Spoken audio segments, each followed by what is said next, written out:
विद्यार्थी मित्रांनो, गेल्या तासाला आपण वालचंद हिराचंद दोशी यांची कौटुंबिक पार्श्वभूमी जाणून घेतली. त्यांच्या उद्योग व्यवसायाबद्दल आपण जाणून घेत आहोत. त्यांनी रेल्वेतील कारकून लक्ष्मण बाळवंत फाटक यांच्याशी भागीदारी करून रेल्वेतील पहिले कंत्राट मिळविले आणि त्यांनी बोरीबंदर ते करी रोडपर्यंतचा जो चौपदरी रस्ता उभारला आणि रेल्वेचे वेगवेगळे प्रकल्प त्यांनी पूर्ण केले हे आपण अभ्यासलं. फाटक वालचंद कंपनीला 10 वर्ष पूर्ण झाल्यानंतर त्यांच्यामध्ये थोडंसं वैमनस्य आलं. कारण वालचंद यांचा स्वभाव हा अस्थिर होता. नवनवीन क्षेत्रात काम करण्याची त्यांची वृत्ती होती. थोडीशी धरसोड अशी वृत्ती त्यांची होती आणि फाटक यांचा स्वभाव हा कारकुनी होता आणि त्यामुळे त्यांच्यामध्ये नंतरच्या काळामध्ये थोडा बेबनाव येऊ लागला. 14 वर्ष भागीदारीत चांगला नफा मिळविला होता त्यांनी, परंतु वालचंद यांच्या ह्या बेजबाबदार वर्तणुकीमुळे कंपनीची दिवाळी निघेल ही भीती फाटक यांना वाटत होती आणि म्हणून त्यामुळेच त्यांनी विभक्त होण्याचा निर्णय घेतला. 1917ला फाटक वालचंद लिमिटेड या कंपनीतून बाहेर पडले आणि या 14 वर्ष भागीदारीचा शेवट झाला.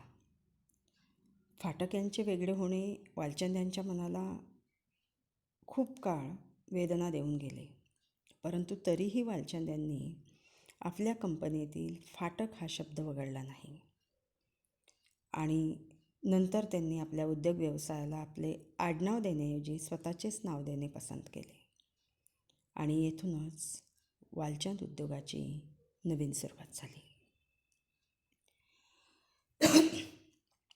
वालचंद हे बालपणापासूनच चंचल वृत्तीचे होते. एके ठिकाणी ते जास्त काळ स्थिर राहू शकत नव्हते. त्यांचा हा स्वभावच त्यांच्या व्यवसायामध्येही आपल्याला दिसतो.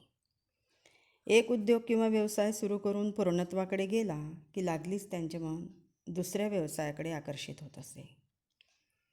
स्वातंत्र्यपूर्व काळात भारतातून सागरी मार्गाने होणाऱ्या आयात निर्यातीवर पूर्णतः ब्रिटिशांचे वर्चस्व होते.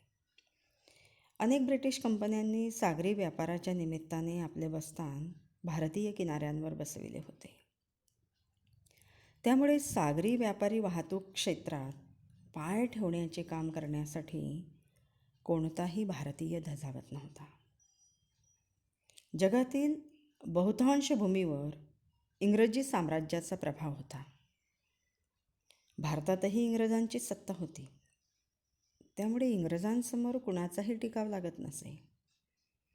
संपूर्ण सागरी वाहतूक इंग्रजांच्या वर्चस्वाखाली होती, परंतु सागरी वाहतुकीसारखे आव्हान वालचंद यांनी स्वीकारले.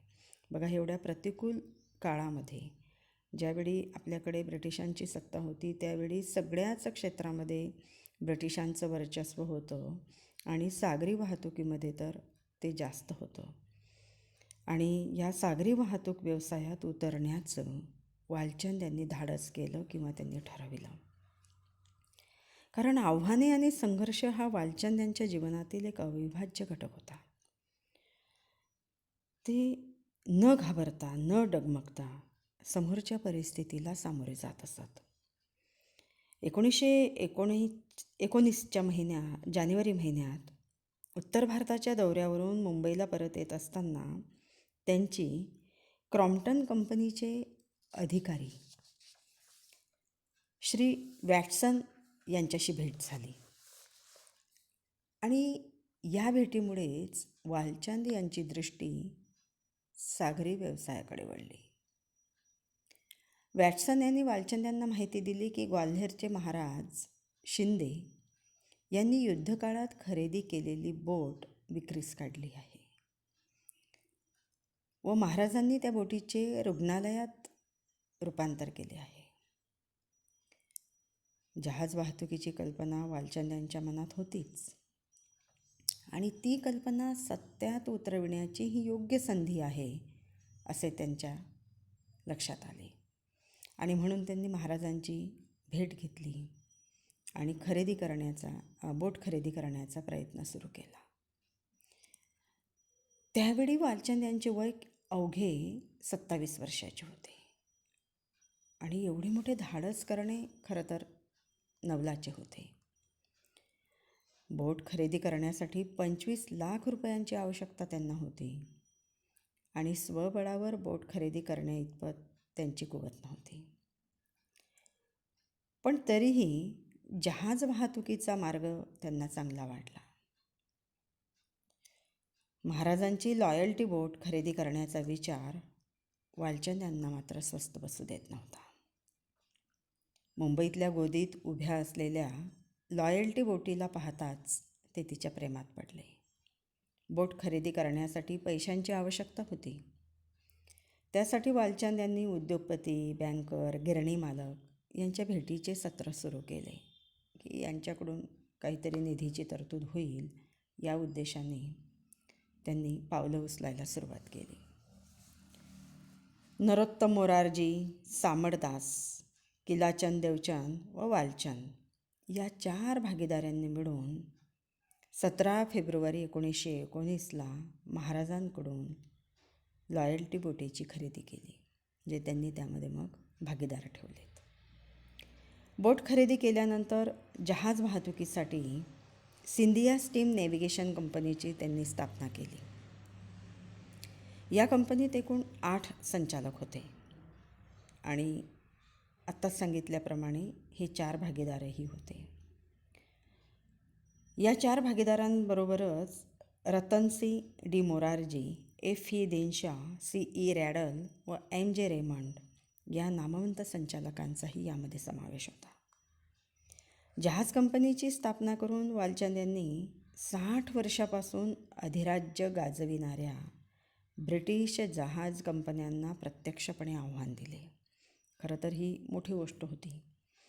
ब्रिटिश स्टीम नेव्हिगेशन कंपनी आणि P&O कंपनी यांच्या स्पर्धेपुढे एकाही भारतीय कंपनीचा टिकाव लागत नव्हता. त्यात वालचंद यांनी सुरू केलेली कंपनी नवखी होती. सुरतमधील व्यापाऱ्यांनी ब्रह्मदेशातील तांदूळ व्यापारासाठी सागरी सेवा सुरू केली होती. केरळचे व्यापारी चिदंबरम पिल्ले यांनी स्वदेशी स्टीमशिप कंपनीची स्थापना केली होती. परंतु ब्रिटिश धोरणांमुळे व जाचकाटींमुळे या भारतीय कंपन्या दिवाळखोरीत निघाल्या. 1860 ते 1925 या कालखंडात 102 भारतीय जहाज कंपन्या दिवाळखोरीने बंद पडल्या. पण तरीही वालचंद यांनी आपला निर्णय बदलला नाही. जे इतर भारतीय कंपन्या बंद पडत असतानाच्या काळामध्ये वालचंद यांनी घेतलेला हा निर्णय खरोखर धाडसी होता. 5 एप्रिल 1919ला सिंधिया कंपनीची द लॉयल्टी बोट प्रवाशांना घेऊन लंडनकडे मार्गस्थ झाली. पहिलीच भारतीय बोट युरोपच्या प्रवासाला निघाल्याने तिला निरोप व शुभेच्छा देण्यासाठी हजारो लोक उपस्थित होते. महात्मा गांधी यांनी सुद्धा मोरारजी यांना शुभेच्छा दिल्या. हा दिवस वालचंद यांच्या आयुष्यातील एक न पाहिलेला स्वप्नासारखा होता. स्वातंत्र्य मिळाल्यानंतर 5 एप्रिल हा दिवस राष्ट्रीय नौकानयन दिन म्हणून साजरा केला जातो. वालचंद यांच्या जहाज कंपनीच्या पहिल्या लंडन प्रवासात काश्मीरचे महाराज हरिसिंग नाव ऐकलं असेल तुम्ही. ज्यावेळी काश्मीरचा उल्लेख येतो त्यावेळी हरिसिंग यांचं नाव घेतलं जातं.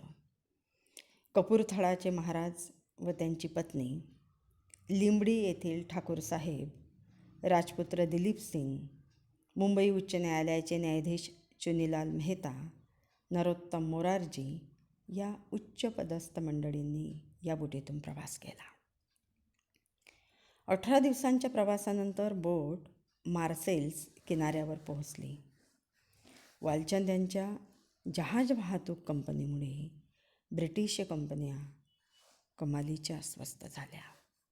कारण वालचंद यांनी ते करून दाखविले, हे धाडस केले मोठे. आणि पहिली लॉयल्टी बोट ही लंडनच्या प्रवासाला निघाली. पहिली भारतीय ती प्रवासी बोट होती. आता अर्थातच ह्या घटनेनंतर त्यांचे जे प्रतिस्पर्धी होते तर ते चिडणे किंवा त्यांनी वालचंद यांच्यावर कुरघोडी करणे हे साहजिक होते. वालचंद यांचे जे प्रतिस्पर्धी होते ते होते जेम्स लॉयल मॅकी आणि त्यांच्यानंतरचे इंचकेप. यांच्यातही वालचंद यांच्यासारखेच उद्योगी गुण आणि दृष्टी होती. मॅके साहेबांनी फार कष्ट करून बिया ही जगातील सर्वात मोठी जहाज कंपनी स्थापन केली होती. त्यांनी त्यांच्या बुद्धिमत्तेच्या बळावर ब्रिटिश स्टीमशिप कंपनीत P&O कंपनीचे विलिनीकरण घडवून आणले होते. मॅके यांच्या आंतरराष्ट्रीय पातळीवरील जहाज वाहतुकीचा दबदबा पाहून त्यांना जहाज क्षेत्रातील नेपोलियन असे म्हणत असत आणि त्यांच्याशी वालचंद हे टक्कर देत होते त्या काळामध्ये.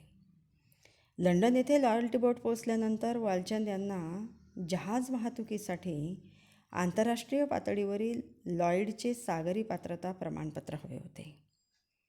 तसेच लॉयल्टी बोटीची दुरुस्ती करावयाची होती. पण त्यांच्या या मार्गात अडथळा होता तो मॅके साहेबांचा. मॅकेंनी आपल्या प्रतिस्पर्धी असलेल्या वालचंद यांना एकही एजंट मिळू दिला नाही. खचून न जाता वालचंद यांनी आपला तपास सुरूच ठेवला व मॅकेंचा एकेकाळी सहकारी असलेल्या केनेडी यांची भेट घेतली. बघा, परकीय भूमीवर वालचंद हे सगळं करत आहेत. केनेडी यांनी मॅकेसोबत चर्चा घडवून आणावी असा प्रस्ताव वालचंद यांनी त्यांच्यापुढे ठेवला. पण मॅकेंनी भेटीस नकार दिल्याने केनेडी यांनी वालचंद यांची भेट BI कंपनीतील ज्येष्ठ संचालक सर विल्यम क्युरी यांच्याशी घडवून आणली. क्युरी यांनी वालचंद यांना सागरी वाहतुकीतील बंडखोर, त्यांना चाचे म्हणतात, असे स्पष्टपणे सांगितले. लंडनमध्ये ब्रिटिशांकडून मिळालेल्या वागणुकीचा वृत्तांत वालचंद यांनी आपल्या कंपनीतील इतर संचालकांना पत्राद्वारे कळविला. त्यात ते म्हणतात, रात्र वैऱ्याची आहे, जागे राहा व पहाटेचं स्वागत करायला तयार राहा. म्हणजे बघा, आशा पण त्यांना होती, एवढी संकटं असूनसुद्धा. यानंतर एकापाठोपाठ एक अडचणी येण्याची शक्यता आहे असा सावध इशाराही त्यांनी त्या पत्रातून आपल्या संचालक मंडळाला दिला. मॅके यांच्या वागणुकीमुळे वालचंद यांनी प्रवासी बोटीचं काम स्वीकारलं. मालवाहू बोटीचं काम करण्याचं त्यांचे जे स्वप्न अपूर्ण राहिले होते ते स्वप्न खचून न जाता अडचणींचा समर्थपणे सामना करून त्यांनी केले. आपल्या कंपनीतील संचालक मंडळाचा विश्वास संपादन करून पहिल्या महायुद्धाच्या काळात काम केलेल्या लिव्हरपूल येथील पॅलेस शिपिंग कंपनीच्या 6 मालवाहू बोटी 10 लाख पाऊंडांना त्यांनी विकत घेतल्या. बघा, आणखी एक धाडस त्यांनी केलं आणि ह्या बोटी त्यांनी सिंधिया कंपनीमध्ये दाखल करून घेतल्या. जहाज वाहतुकीचा व्यवसाय वृद्धिंगत करण्यासाठी त्यांनी या व्यवसायातील बारकावे सखोलपणे शोधून काढले. हॉलंडला जाऊन गोदी बांधकामाची माहिती मिळविली. कुमारी स्वीट हिची आपली सेक्रेटरी म्हणून नियुक्ती केली. लंडनमधील फेअर प्ले मासिकाच्या संपादकांना जाऊन ते भेटले आणि सलग 8 महिने वालचंद यांनी अहोरात्र कष्ट करून पॅलेस शिपिंग कंपनीच्या बोटी घेण्याऐवजी त्यांनी ती कंपनी सिंधिया कंपनीत विलीन करून घेतली. या जागतिक व्यवहारामुळे सिंधिया कंपनीची एक नवी ओळख निर्माण झाली. मॅकेंशी सामना करून वालचंद भारतात परतले आणि सिंधिया कंपनी आता प्रवासी वाहतुकीसोबत माल वाहतूकसुद्धा करू लागली. म्हणजे एवढी आव्हानं त्यांनी स्वीकारली, एवढ्या अडचणींवर मात करून त्यांनी प्रवासी वाहतूक आणि माल वाहतूक त्यांनी सुरू केली आणि या सागरी वाहतूक क्षेत्रामध्ये त्यांनी आपले पाय रोवले. 1921ला सिंधियाच्या बोटी महासागरात संचार करू लागल्या. सुरुवातीच्या काळात सिंधिया कंपनीने भाडे वाहतुकीतून चांगला नफा कमविला, परंतु ब्रिटिशांची जे अडवणुकीचे धोरण होते व जेम्स मॅके यांचा जो विरोध त्यांना होता, याचा सामना सिंधिया कंपनीला करावा लागला. मॅके यांनी सिंधिया कंपनीचे नुकसान व्हावे म्हणून अचानकपणे आंतरराष्ट्रीय जहाज वाहतूक भाड्यात कमी केली. तसेच मालवाहतुकीसाठी कमाल वजनाचे निर्बंध लादले गेले. त्यामुळे सिंधिया कंपनीला मोठा तोटा सहन करावा लागला. सिंधिया कंपनीचे बोटी गोदीत उभ्या राहू लागल्या. मॅकेंचा डाव यशस्वी झाला. प्रवासी मिळवणे अशक्य झाले. त्याचप्रमाणे आयात निर्यातीसाठी माल वाहतूक करण्यासाठी सिंधिया कंपनीच्या बोटी भाडे तत्वावर कोणताही व्यापारी घेत नसे. आणि दिवसेंदिवस कंपनीचा वाढता तोटा पाहून सिंधियाच्या संचालकांनी द लॉयल्टी ही प्रवासी बोट विकण्याचा निर्णय घेतला आणि 1923ला भंगार म्हणून तिची 1,35,250 रुपयात विक्री करण्यात आली. सिंधिया कंपनीने सरकारी कंत्राट मिळवण्याचा प्रयत्न केला, परंतु इंग्रज सरकारने तो मिळू दिला नाही, परवानगी दिली नाही. वालचंद यांची जी दृष्टी होती ती खूप प्रागतिक अशी दृष्टी होती, नवी दृष्टी अशी होती. ते परिस्थितीने खचून जाणारे नव्हते, हार मानणारे नव्हते, खडतर परिस्थितीतून मार्ग काढणारे होते. सिंधिया कंपनीतील संचालक वालचंद यांच्या या वागण्यावर नाराज होते, पण तरीही त्यांचे मन वळवून वालचंद यांनी ब्रिटिश जहाज वाहतूक कंपन्यांच्या नादी न लागता आपला मोर्चा मुंबई रंगून या जलवाहतूक मार्गावर वळविला. ब्रह्मदेशातून देवदार लाकडाचा व तांदळाचा आंतरराष्ट्रीय पातळीवर मोठा व्यापार होत असे हे वालचंद यांच्या लक्षात आले. त्यांनी हा व्यापार आपल्या कंपनीला करता यावा यासाठी प्रयत्न केले, परंतु देवदार लाकडाचा व्यापार ब्रिटिश सागरी कंपन्यांच्या हातात होता व तांदूळाचा व्यापार भारतीय व्यापाऱ्यांच्या हातात होता. आणि म्हणून वालचंद व मोरारजी 1921ला रंगूनला पोहोचले. तेथे त्यांनी भारतीय तांदूळ व्यापाऱ्यांशी सिंधिया कंपनीमार्फत तांदूळाचा व्यापार करण्याची हमी दिली. दरवर्षी 5 लाख टन तांदूळ रंगूनहून मुंबईत सिंधिया कंपनीमार्फत पोहोचू लागला. बघा, आता ही दृष्टी आहे, हा दृष्टिकोन आहे की एवढ्या प्रतिकूल परिस्थितीमध्ये सुद्धा ही सागरी व्यापार करण्यासाठी त्यांनी हे प्रयत्न केलेले आपल्याला दिसतात. वर्षभरानंतर ब्रिटिश कंपनी BIने आपले मालवाहतूक दर कमी केले. तांदूळ व्यापाऱ्यांमध्ये फूट पाडण्यात मॅके यशस्वी झाले. म्हणजे हा मॅके जो ब्रिटिश अधिकारी होता तो सातत्याने वालचंद यांच्या या धोरणामध्ये किंवा या सागरी वाहतुकीमध्ये अडथळे निर्माण करीत होता. या दरयुद्धाचा फटका सिंधिया कंपनीला बसला. मोरारजी यांनी स्वतः तांदूळ व्यापार करणारी कंपनी काढली आणि सिंधिया कंपनीला तोटा होऊ नये ह्यासाठी त्यांनी मार्ग काढला. नरोत्तम लिमिटेड या तांदूळ कंपनीने 2 कोटींचा तांदूळ व 1.5 कोटीचा कोळसा विकला. याप्रमाणे सिंधिया कंपनीच्या उत्पन्नात वाढ झाली. गोदीत होणाऱ्या सततच्या त्रासामुळे सिंधिया कंपनीने ईस्टर्न बंकर्स ही कंपनी काढली, परंतु त्यात फारसे यश त्यांना मिळाले नाही. आणि सिंधिया कंपनीला मदत मिळावी म्हणून वालचंद हे जनमत प्रस्तावाच्या तयारीला लागले. केंद्रीय प्रादेशिक विधिमंडळ सदस्य, राष्ट्रीय नेते, महत्त्वाचे संपादक यांच्या त्यांनी भेटी घेतल्या. महात्मा गांधी, मोतीलाल नेहरू, गोपाळकृष्ण गोखले या नेत्यांचा पाठिंबा मिळविण्याचाही त्यांनी प्रयत्न केला. आणि या प्रयत्नांचाच एक भाग म्हणजे भारतीय लोकांच्या मनात सिंधिया कंपनीविषयी स्वदेशीची भावना जागृत झाली. म्हणजे बघा, वालचंद यांनी ही स्वदेशीची भावना लोकांच्या मनामध्ये निर्माण केली. सिंधिया कंपनीच्या या प्रयत्नामुळे ब्रिटिशांना वाहतुकीसाठी कोटेशन पद्धत, किनारा आरक्षण, परवाना पद्धत, गोदी आरक्षण पद्धत इत्यादी नव्याने तयार करून त्याची अंमलबजावणी करण्यास भाग पाडावे लागले. याचा अप्रत्यक्ष परिणाम ब्रिटिश कंपन्यांवरही झाला आणि सरकारशी कसं वागावं, व्यवस्थापन कसं असावं व आपल्या हक्कांसाठी कसं लढावं हे मात्र नक्कीच सिंधिया कंपनीने यातून कमावलं. तर हे सगळ्यात मोठं वालचंद यांचं यश होतं इथं आपण थांबूया. पुढच्या तासाला भेटूया. धन्यवाद.